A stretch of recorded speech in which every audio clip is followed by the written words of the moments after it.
Hi, this is Sage and welcome to News Beyond the Markets, a special show that will get you all the news that matters to kickstart your day. So let's get started with the first news from the world of soccer.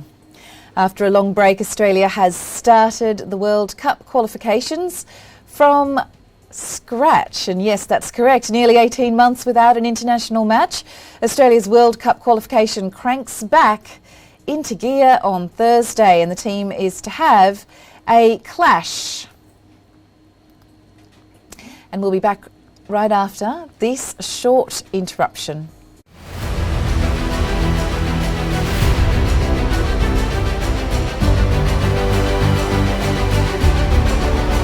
New Zealand is unique, and Kalkine TV is here to bring you all the latest news and trending market updates. Streaming across multiple platforms, so no matter where you are, whether it be at the beach or on the farm, you can count on the team here at Kalkine TV to be your home for accessing the latest valuable insights into global issues that are affecting New Zealanders. Subscribe to our channels across YouTube, Facebook, also visit kalkine.co.nz.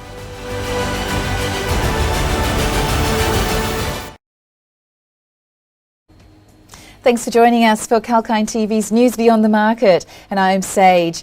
So we were doing a report on the Socceroos and the team to have a clash against Kuwait in the Gulf state and a clean slate for the players to cement their positions. Unbeaten in their first four qualifiers before the COVID-19 pandemic wiped out the 2020 schedule, the Socceroos are top of Asia's Group B. They're also well placed to advance to the next phase ahead of 4 matches in 10 days in Kuwait City. Well, it seems that the long break has left coach Graham Arnold with plenty of questions, including who to pick as captain and how to replace the playmaking abilities of resting midfielders Aaron Mui and Tom Rogic. It is believed that Arnold was cagey about his team selection but conceded that uncapped Italy-based fullback Fran Karacic would be in his starting 11. Having said that, the uncapped midfielder Riley McGree on loan at Birmingham City will also hope to make his international debut as a number 10 in the absence of Mui and Rogic. And next up, Riley McGree is also said to have competition from Jackson Irvine and Germany-based Adjan Hrustic. Now, that definitely looks like an interesting team to watch. Moving on to the next news coming in from the former Australia captain Mark Milligan, who will retire at the end of the A-League season and move into coaching at Macarthur Football Club.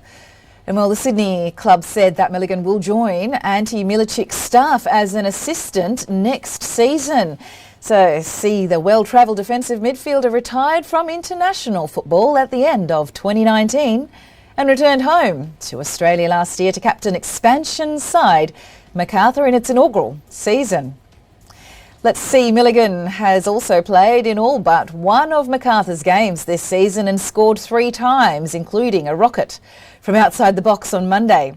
This helped the Bulls beat Western Sydney Wanderers 2-1 and all but secure a place in the playoffs. And ahead of the final regular season match against Wellington Phoenix on Friday, let's see what happens with Macarthur then. Okay, let's move on again. But before we do move on to the next news, let's go for a short break.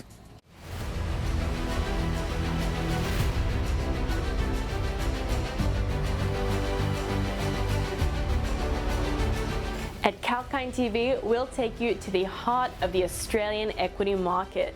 We'll bring you breakthrough stories that highlight volatility, as well as tailwinds building across the length and breadth of markets. Whether space travel will gain momentum, while economies may gradually open amid vaccine rollouts, our experts will share their timely inputs. So join us on this exciting journey of live streaming, financial and stock market news. Kalkine TV.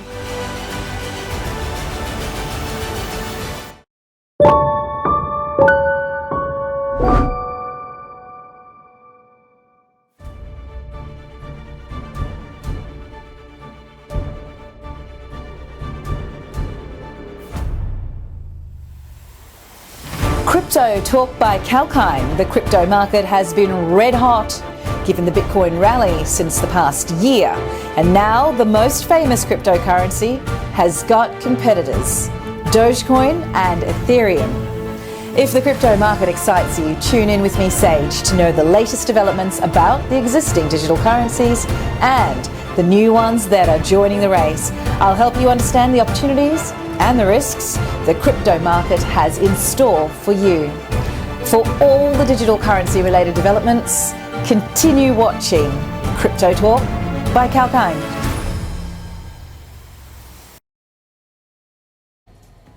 Thanks for joining us for this special show. And now moving on to the update coming in from the recent ransomware attack on meat producers.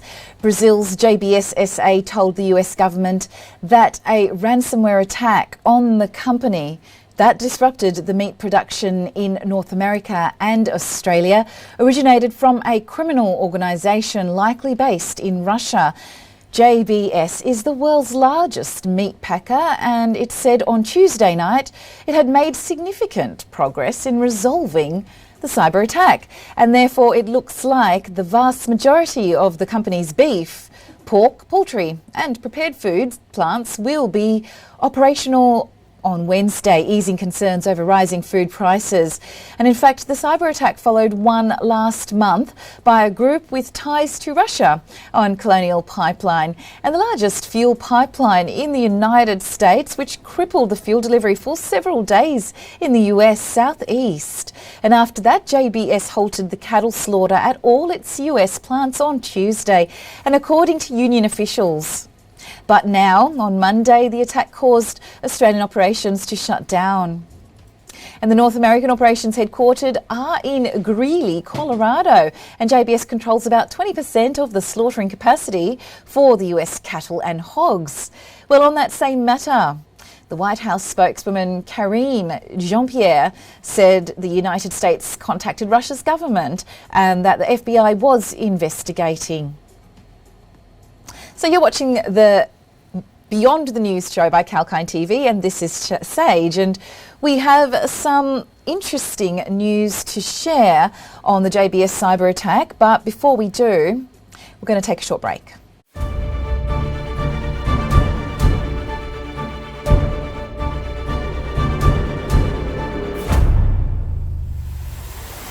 Property by Kalkine. Looking for a dream home? Well, that may sound easy, but it isn't. And from looking for a property that is the right fit for you in terms of cost and other factors, to zeroing down on the right mortgage plan, there are various aspects to consider. And for the latest lowdown on the property market, tune in on Kalkine TV with me, Sage. I will give the latest updates on the property market as well as real estate stocks to help you make the right decision. Keep watching Property with Kalkine.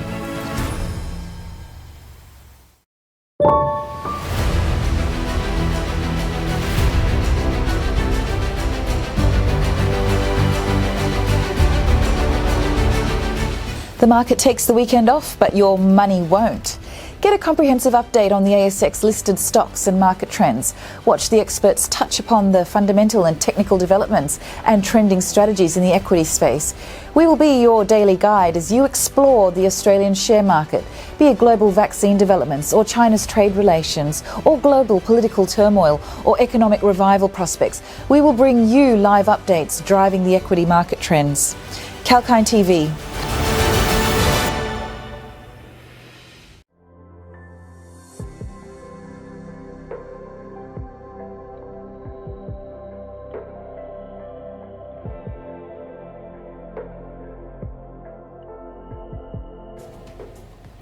Hello, welcome back. This is Sage and you're watching the News Beyond the Markets show by Kalkine TV. We were just discussing the JBS cyber attack, news and details. And now let's see what else we can tell you about the JBS and how the cyber attack is impacting the business.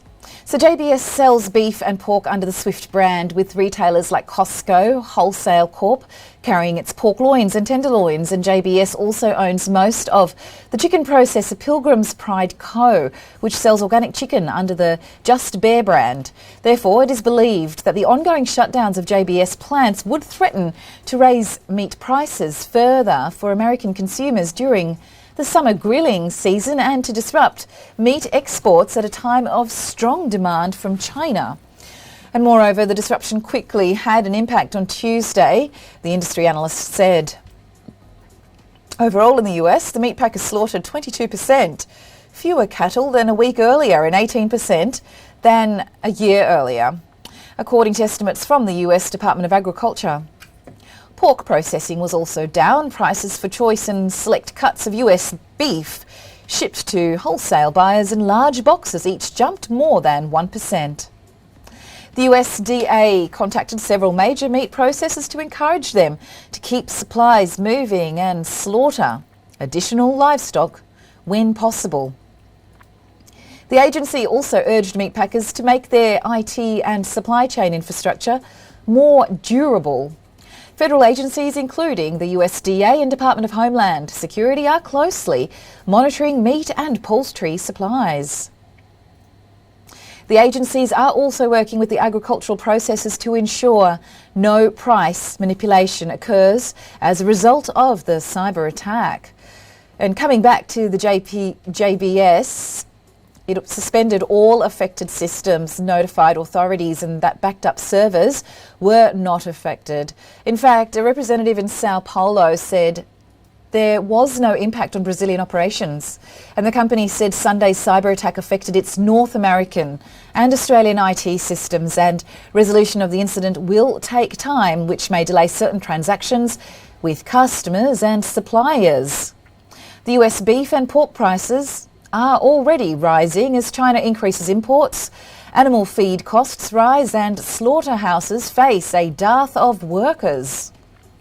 And now, on that note, any further impact on consumers will depend on how long JBS plants remain closed.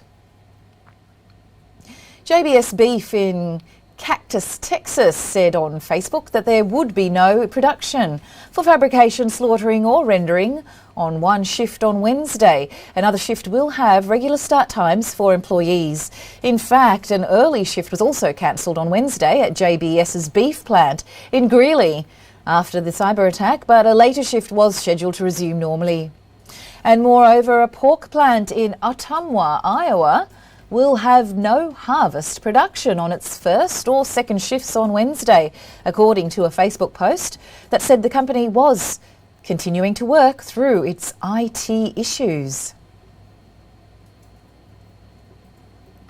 And it's that time again. Before I share more important details on the JBS cyber attack news, we're going to take a short break.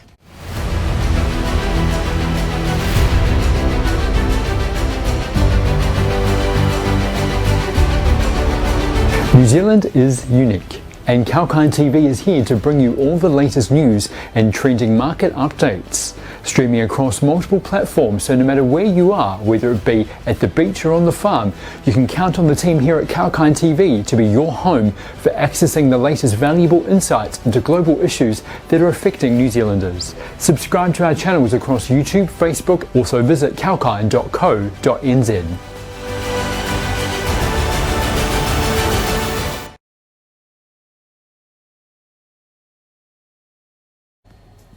Hi, welcome back. This is Sage and you are watching the News Beyond the Markets show here at Kalkine TV, live from the Sydney studio.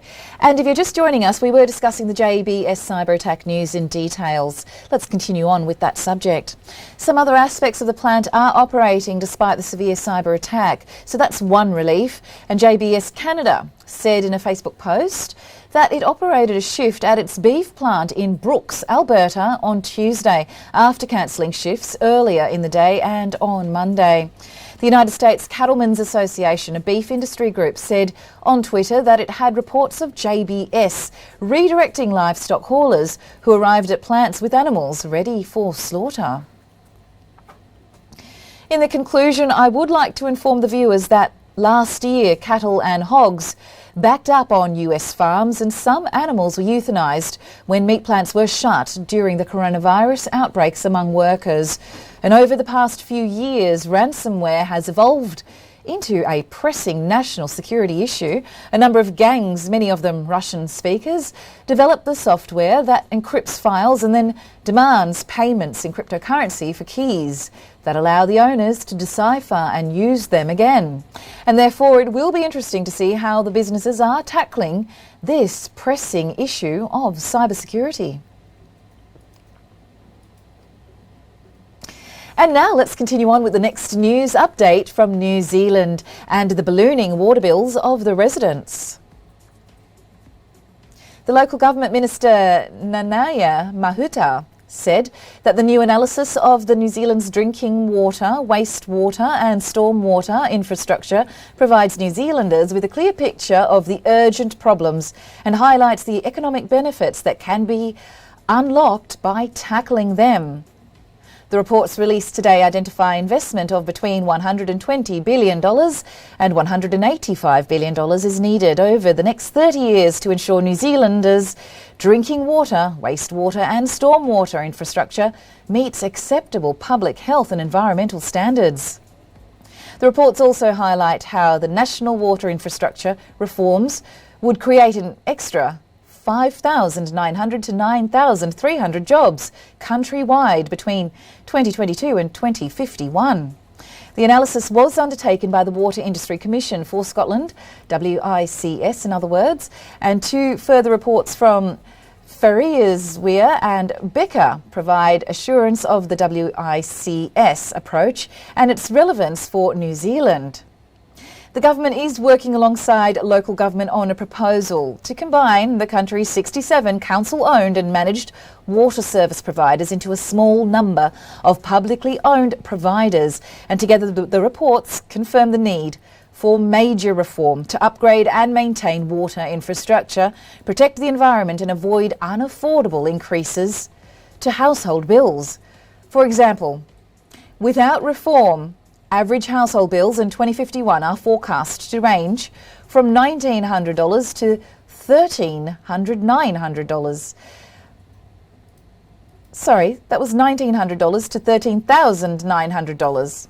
And under the reform proposals with 5 providers, those figures range from $800 to $1,800, seeming more reasonable. With three providers, the range is $800 to $1,600. The WICS analysis draws on detailed information provided by all 67 councils in a nationwide request for information process, which took place between October last year and February 2021. And before I share some more important news coming in from New Zealand and Australia, it's time for another short break.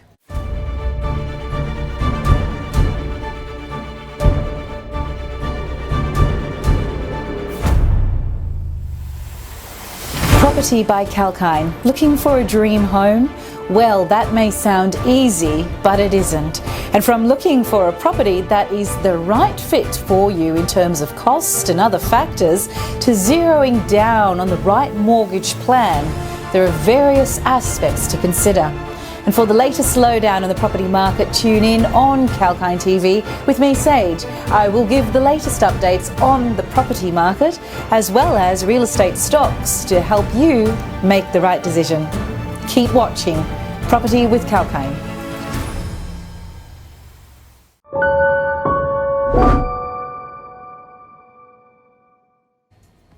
Hello, welcome back. This is Sage and you are watching Kalkine TV's special show, The News Beyond the Markets. And moving on to another news update for the New Zealanders. A fierce debate over proposals to ban new natural gas connections from 2025. Given that gas is a hugely popular, safe, reliable and affordable energy source for New Zealanders, has raised concerns. And around 400,000 New Zealand homes and businesses choose natural gas for heating and cooking. A ban would simply force people into using more expensive energy sources they don't want to use. Electricity, for example, is around 3 times more expensive than natural gas for commercial users and 5 times more expensive for the industrial sector. And even putting aside the cost, electricity can't be used as a substitute in many industrial settings because it can't generate high enough temperatures. And natural gas is one of the cleanest burning fossil fuels available, with virtually no sulphur dioxide or fine particles produced. Anyone who has been to Beijing in recent years will have noticed massive improvements in air quality, thanks in large part to switching from coal to natural gas. Around 4 million people die globally every year from poor air quality, mainly from cooking inside with coal and biomass, basically animal dung. And switching to natural gas as an affordable and reliable alternative is literally saving millions of lives every year. When it comes to the climate, natural gas is also relatively lower carbon, with emissions from household use making up just 0.75% to New Zealand's emissions. And this is minuscule compared to the 50% of our emissions that come from agriculture. And according to research by Gas NZ, natural gas, when used directly, has fewer carbon emissions than peak time electricity even. And now lastly, our news update on the recent lockdowns. Australia's Victorian state has extended a snap COVID-19 lockdown for a second week in Melbourne in a bid to contain an outbreak of the highly contagious virus strain, first detected in India, but will ease some restrictions in other regions. Victoria, Australia's second most populous state, was plunged into lockdown last Thursday, initially until June 3rd, after the first locally acquired cases were detected in 3 months, and infections rose steadily and close contacts reached several thousand.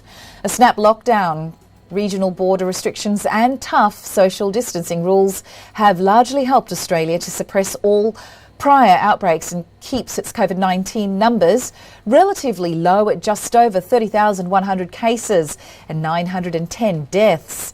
Though Victoria has been reporting daily cases in single digits since the lockdown was imposed, officials fear the strain of the virus in the latest outbreak could be spread even through minimal contact, and 6 new locally acquired cases were reported on Wednesday versus 9 a day earlier, taking the total infections in the latest outbreak to 60. Health authorities have said the strain could only take 1 day to pass from person to person, compared with earlier strains where transmission could take about 5 or 6 days of contact. And for now, Melbourne's 5 million residents face a second week of only being allowed to leave home for essential work, healthcare, grocery shopping, exercise, or to get a coronavirus vaccination. But this restriction will likely be relaxed for people in other regions in the state, depending on any local transmissions in the next 24 hours, though other antivirus measures like mandatory mask wearing will remain in place. Authorities have said the latest outbreak has been traced back to a traveller who returned from overseas, and the person left hotel quarantine in South Australia state after testing negative, but later tested positive in Melbourne. Thanks so much for joining us on that report, and hopefully that was informative and entertaining for you. That's all for now. Please stay tuned to Kalkine TV for more of the live market updates, and we'll be back shortly with more news on the markets, economies and diverse themes and sectors. Sage signing off.